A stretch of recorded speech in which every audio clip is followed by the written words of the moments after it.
अस्सलाम वालेकुम, मैं मोहम्मद हारिस अमीन आपकी खिदमत में हाज़िर हूँ।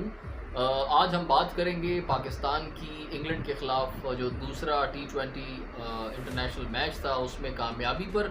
और उसके बाद हम बात करेंगे एंजेलिना जोली की पाकिस्तान आमद पर और उसकी डिटेल्स में जाएँगे। तो सबसे पहले आप सबको बहुत-बहुत मुबारक हो कि पाकिस्तान टीम ने कमबैक किया है। बल्कि मैं समझता हूँ ये टीम का कमबैक नहीं है, अभी भी काफ़ी पुअर परफॉर्मेंसेस हैं। अगर बॉलिंग साइड को देखा जाए तो हमारी बॉलिंग साइड इतनी अच्छी नहीं थी कि इन स्कोर जो है वो 160 170 पर रोक सकती। 199 तक स्कोर चला गया और ये तो hats off to both the openers. Rizwan की बात करें क्योंकि रिजवान सब वाह-वाह कर रहे हैं बाबर आज़म की फ़ॉर्म वापस आना टीम के लिए, वर्ल्ड कप के लिए बहुत ज़रूरी था, बहुत इम्पोर्टेंट था। मगर बाबर जो है वो जिसकी वजह से परफ़ॉर्म कर पाते हैं, जिसके आसरे पे परफ़ॉर्म कर पाते हैं। आज भी हमने देखा जब विकेट्स उन्होंने देखी कि नहीं गिर रही और उसके बाद उन्होंने स्ट्राइक रेट अपना बढ़ाना शुरू किया, तो ज़ाहिर है वो कॉन्फिडेंस उनको रिजवान की वजह से मिलता है। और रिजवान ने जिस तरीके से आज परफ़ॉर्म किया तो वो भी बहुत ज़बरदस्त उन्होंने खेला है, क्योंकि उनकी स्ट्राइक रेट पर बहुत ज़्यादा सवाल उठ रहे थे। वो विकेट पर स्टे तो कर रहे थे मगर अच्छी बैटिंग, बड़ी हिट्स मारने में नाकाम थे, जो कि आज हमने देखा उनमें काफ़ी कॉन्फिडेंस था और दोनों बैट्समैन बहुत अच्छी पोजीशन में थे। और बाबर आज़म के लिए तो एक बड़े एहसास की बात है कि वो पाकिस्तान के पहले बल्लेबाज बन गए हैं जिन्होंने टी20 इंटरनेशनल में जो है दूसरी सेंचुरी करने में वो कामयाब हुए। तो इस पर ज़ाहिर है इससे टीम का मोराल बढ़ता है और यकीनन बड़ा होगा। आगे भी 5 मैचेस बाकी हैं, क्योंकि 7 मैचेस का ये टूर्नामेंट होना है इंग्लैंड के ख़िलाफ़। इंग्लैंड एक बहुत ही तगड़ी टीम है और इस टूर्नामेंट की तरफ पूरी कौम देख रही थी और पूरी क्रिकेट मैनेजमेंट भी देख रही है कि किस तरीके से, क्योंकि ये इसके बाद अगर आपका होना है वर्ल्ड कप होना है और मोस्ट प्रोबेबली यही टीम इसी ने जाकर आगे वर्ल्ड कप खेलना है, तो इनकी परफॉर्मेंस बहुत मैटर करती है। और क्योंकि अगर परफॉर्म एक बंदा नहीं कर पा रहा, उनको रिप्लेस करते हैं, तो ज़ाहिर है उनको फिर इस तरीके से आपको बड़े मैचेस खिलवाए बिना आप उन पर इतना कॉन्फिडेंट नहीं होते हैं कि उनको इतने बड़े टूर्नामेंट में उतारें। एनीवेज़ एक बहुत अच्छी डेवलपमेंट है और इसी तरीके से हम एक्सपेक्ट करते हैं कि आने वाले मैचेस में जो हमारी बॉलिंग साइड है वो भी इम्प्रूव करे, फील्डिंग साइड इम्प्रूव करे, क्योंकि कुछ ऐसी गलतियां तो मैं नहीं कहूँगा, उनको ब्लंडर्स कहेंगे, जो कि नहीं होने चाहिए पिछले मैच में। उम्मीद करते हैं कि वो भी कम बैक करें। शाहनवाज दहानी ने जिस तरीके से 2 कंसेक्टिव विकेट्स ली वो बेहतरीन था उनके करियर के लिए भी, of course. And Karachi is his home, जैसा कि हम जानते हैं कि बिलोंग्स टू सिंध और कराची जो है ना सिंध का दिल है। तो वहाँ पर उन्होंने ये किया और क्राउड ने जिस तरीके से उनको सपोर्ट किया, तो ज़ाहिर है it was in favour of Shahnawaz Dahani. और उम्मीद करते हैं कि आइंदा भी इस तरीके से बड़ी विकेट्स लेने पाकिस्तान को लेकर दिया करेंगे। अब आ जाते हैं एंजेलिना जोली की जानिब। वो आजकल पाकिस्तान आई हुई हैं। जैसे कि हम जानते हैं एंजेलिना जोली किसी तारुफ की मोहताज नहीं है, पेशे से वो एक एक्ट्रेस हैं और बहुत ही मशहूर एक्ट्रेस रही हैं, अभी भी काम कर रही हैं। लेकिन उसके साथ साथ वो फलाही कामों भी हमने उनको देखा है। आज से 12 साल कबल जब 2010 में पाकिस्तान में सैलाबी सूरत हाल किसी तरीके से थी, तो उस वक्त भी एंजेलिना जोली आई थी। उन्होंने काफ़ी काम किया था और लोगों के पास गई थी।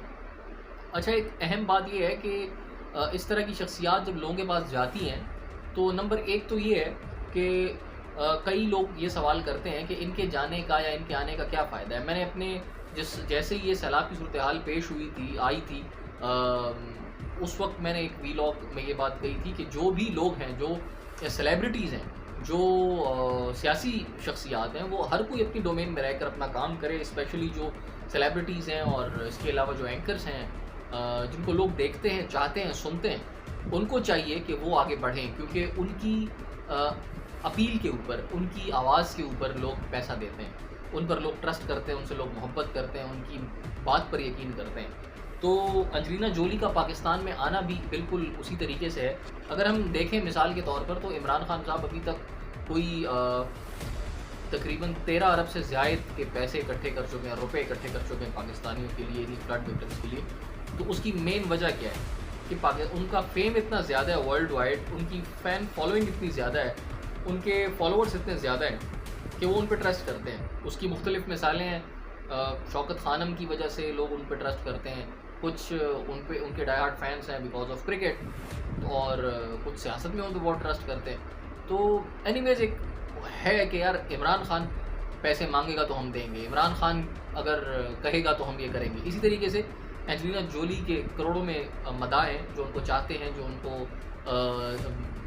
उनका काम देखते हैं, पसंद करते हैं। तो जाहिर है जब वो वहाँ पर फ्लड अफेक्टेड एरियाज़ में जाएंगी, गई हैं, तो दुनिया भर में उनको वो पैगाम जाएगा, और वो कंसेक्टिवली हमारे हालात दुनिया को बता रही हैं और अपील कर रही हैं दुनिया से कि पाकिस्तान में जो हमें नज़र आ रहा है या जो हमें बताया गया है, इससे कई ज़्यादा नुकसान हो चुका है, और इसका फ़ायदा यकीनन हुआ भी है और आगे भी चलकर होगा, क्योंकि इंटरनेशनल फोरम्स के ऊपर ये आवाज़ सुनी जा रही है, उनको कवरेज दी जा रही है, और दुनिया को पता चल रहा है कि पाकिस्तान में कितना नुकसान हुआ है।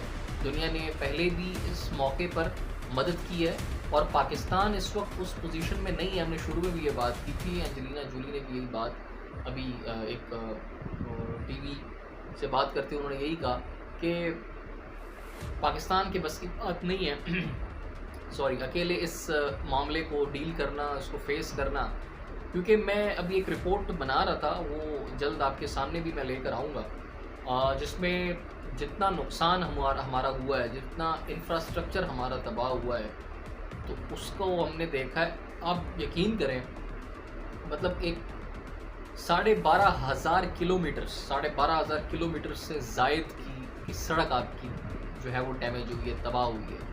तो 12,500 किलोमीटर की सड़क पाकिस्तान क्या बना सकता है?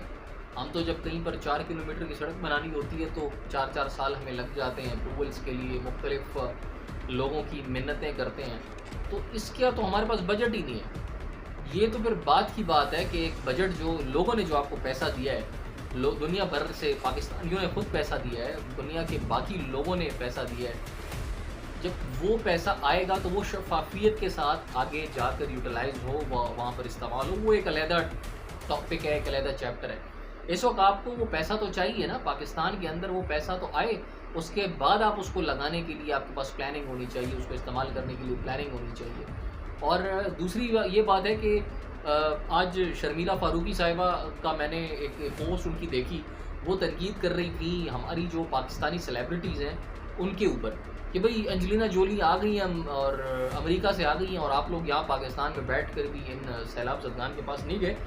देखें, इखलाकी तौर पर अगर वो जाते हैं, और उनको जाना चाहिए, क्योंकि वो पब्लिक फिगर्स हैं, उनको लोगों की वजह से, जो सेलिब्रिटीज़ होते हैं या सियासतदान होते हैं, ये लोगों की वजह से ही होते हैं। ये इनका जो फेम, इनका नाम, इनका पैसा, ये सब लोगों की वजह से होता है। अगर लोग उनको देखना छोड़ दें, आवाम उनको देखना पसंद छोड़ दें, तो उनकी हैसियत कुछ नहीं रह जाती।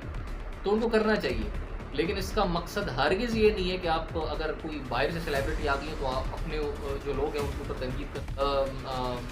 हमने प्रोग्राम में इंटरव्यू भी उनका किया था जब हम टेलीफोन कर रहे थे। वो ही इन द ग्राउंड काम कर रहे हैं। आपके फैसल कुरैशी साहब जो है मुख्तलिफ ऑर्गेनाइजेशंस को जाकर विज़िट कर रहे हैं। आपके और कई सारे सेलिब्रिटीज़ हैं जो काम कर रहे हैं। कुछ खामोशी से, मेजॉरिटी ऐसी है जो खामोशी से, जो स्क्रीन पर आए बिना काम कर रहे। तो बजाय इसके कि तनकीद करें, आप ऐसी पोस्ट कर सकते हैं या कर सकती हैं कि भाई एंजेलिना जोली आई हैं, आप लोग भी साथ उनका दें, आप हमें भी इसी तरह करना चाहिए, हमें भी निकलना चाहिए। तो मोटिवेट करें लोगों को, अपने लोगों को, अपने ख़ास तौर पर अपने सियासतदानों को जो आपके इर्द गिर्द बैठे हैं, जिनकी ये अहम ज़िम्मेदारी है, जो कि दहाइयाँ उन्होंने हुकूमत की है, उन पर भी ज़रा सवाल फिर उठाएँ, उन पर भी बात करें कि आप लोगों ने इतने सालों में कोई ऐसा काम नहीं किया कि आप देखिए सैलाब आ गया, उसका मुकाबला करना आपके बस की बात नहीं है, समझ में बात आती है। लेकिन आपने 40 साल एक सूबे में हुकूमत की है, उसके बाद भी इतनी गुंजाइश जो है वो सैलाब के पानी के लिए आप नहीं बना सके कि उसको आप लोगों को रिलीफ दे सकें, आप लोगों को महफूज मकामात दे सकें, आप लोगों के लिए ऐसी जगह बना सकें कि वहाँ पर लोगों को इस तरह के हालात आने पर फ़ौरन रेस्क्यू किया जाए। तो खुदारा अपने गरेबान भर में भी झांकें और उसके बाद जो है आगे बात करें। इसके अलावा एक अहम डेवलपमेंट मैं कहूँगा इमरान खान साहब ने आज माफ़ी मांग ली है कोर्ट से, जो कि वो पहले जस्टिफाई करने की कोशिश कर रहे थे, लेकिन आज उन्होंने माफ़ी मांग ली है। तो इमरान खान साहब से सिर्फ एक सवाल है, बाकी मैं उस गहराई में नहीं जाता कि खान साहब ने अच्छा किया, बुरा किया, करना चाहिए था, नहीं करना चाहिए था। अदलिया का एहतराम है, सबके लिए लाजिम है। लेकिन इमरान खान साहब, जो आपने एक पहले आप इसको एक्सेप्ट कर लेते कि भाई it was a slip of tongue, या जोश खिताबत था, बात हो गई, गलती हो गई, नहीं करना चाहिए था वगैरह वगैरह, माफ़ी मांग सकते थे। आपने उसको डिफेंड करने की कोशिश की, नहीं मैंने ऐसी कोई बात नहीं की। आपकी फॉलोइंग इतनी ज़्यादा है, लाखों लोग आपके साथ, आपके पीछे खड़े हो गए कि यस इमरान खान ने बिल्कुल सही किया, इसने कोई ऐसी बात की नहीं है। तो आज आप माफ़ी मांग रहे हैं, तो उन लोगों का आप क्या कसूर है? उनसे भी आप माफ़ी मांगेंगे, और आपको मांगनी चाहिए। आपको ऑन एयर आकर, आपको एक ऑनलाइन होकर एक दोबारा आना चाहिए आवाम के सामने, और उनसे माफ़ी मांगनी चाहिए जो आपके लिए आपको जस्टिफाई कर रहे थे आपकी माफ़ी न मांगने को, आपके जहलम में दिए गए बयान को। तो उनका भी ज़रा सोचिए, क्योंकि वही लोग आपको हीरो बनाने वाले हैं, और खुदा न ख्वास्ता वो नाराज़ हो गए तो फिर आप जिसको भी राज़ी करते रहें, कुछ नहीं होने वाला। अगले व्लॉग तक मुझे इजाज़त दीजिएगा। अल्लाह हाफ़िज़।